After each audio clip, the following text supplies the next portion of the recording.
आहेत हे विचार पोचवण्यासाठी म्हणून एक ही अभिनव कल्पना आहे आणि त्या पद्धतीची जी सन्मान्य राजसाहेबांची वाक्य आहेत जी त्यांनी वेगवेगळ्या भाषणांमध्ये असतील पत्रांमध्ये उल्लेख केलेली आहेत त्या वाक्यांचे हे टी शर्ट बनवलेले आहेत।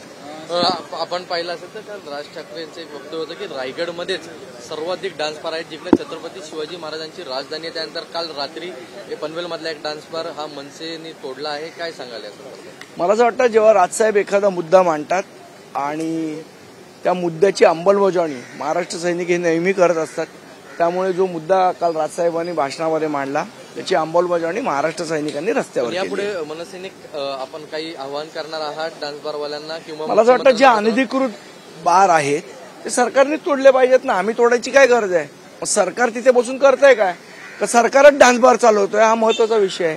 सर आपण जर बघितलं ऑर्केस्ट्रा आणि डान्स बारचे ज्या वकील आहेत आर संघ त्यांनी असं म्हटलं की नवी मुंबईमध्ये अमराठी लोकांची डान्स मुळात हा विषय मराठी अमराठीचा नाही तर अधिकृत अनधिकृतचा आहे। आपण पाहिलं असेल सरकारमधल्या एका मंत्र्याचं देखील असं समोर आलं होतं प्रकरण।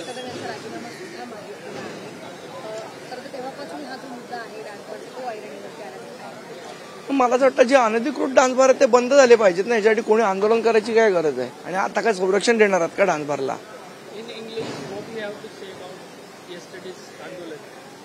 See, the basic thing is these are all illegal dance bars which are being carried out by some people in Raigad district, and yesterday Sahib has told about this and it was seen on the road.